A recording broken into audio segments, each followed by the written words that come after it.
How's it going? I've never really made a video like this before and not really set up to make really good ones, but I ran into a silly problem with my Costway portable shower here, and I wanted to make this video to save someone from tearing theirs apart and spending a bunch of time troubleshooting stuff they don't need to.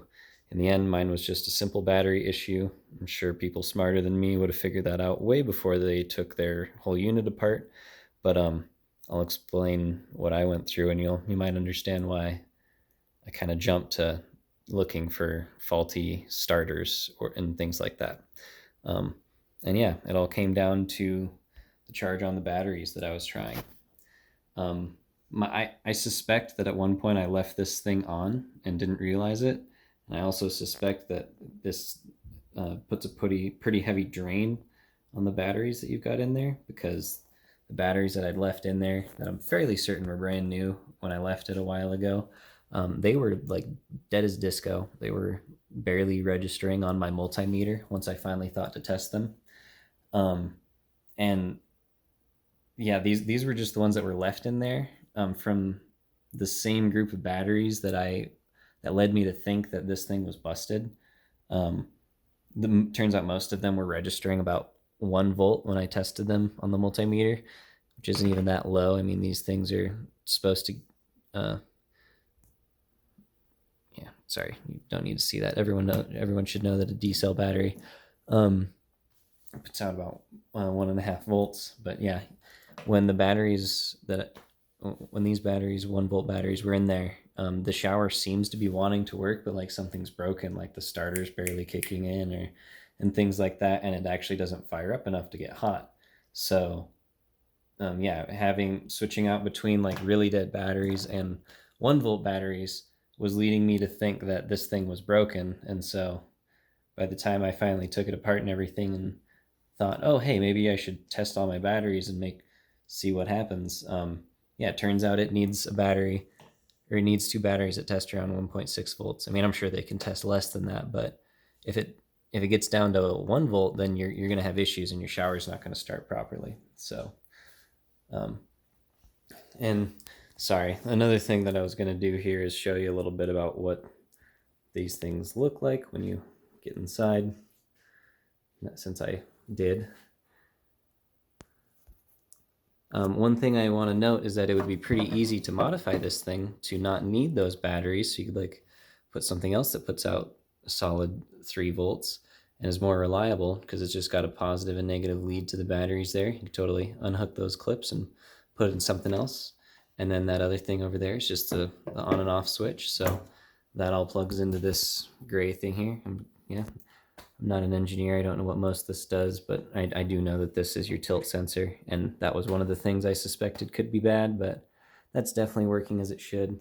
And then, let's see, I'll turn on my light and get underneath here. And I took off the base plate, and so you can see a few of the things underneath. There's the fins. Yeah, I don't know. This is just for people who want to see what's inside of these. I know my glass is dirty. I didn't really plan to do this, but I'm just trying to save someone like 5 minutes of their time. This is a really simple machine overall. If you have one and you're afraid of taking it apart, I really wouldn't be. It's just a few screws to get into here, and everything goes back nice and easy. So, yeah, I don't know. I'm going to pause this, and then I'm going to continue, and I'm going to show you the different firings with the different batteries. Okay, so I've got my good fresh batteries in here, and this is how the shower operates. Sorry, I can't get a wider field of view. It's just me here. But,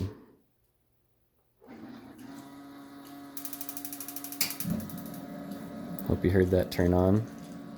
It's pumping water. Heat is going. I'll do it one more time. This time I'm trying to show you from the bottom. Sorry, this video quality is going to be shitty, but I'm just doing what I can.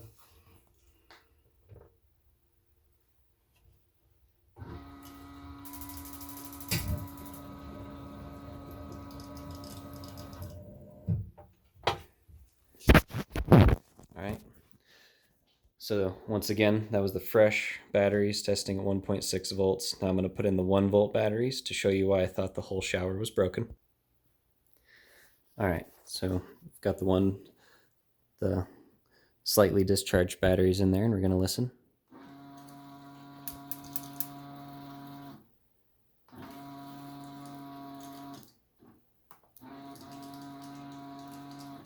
I don't know if you heard, but at the very first time I did it, the ignition clicked a few times, but nothing happened.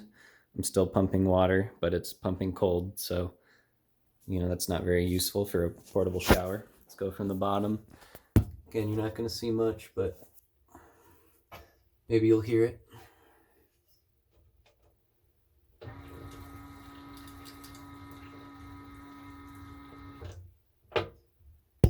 I don't know, maybe the batteries are now so low it's not even triggering the ignition.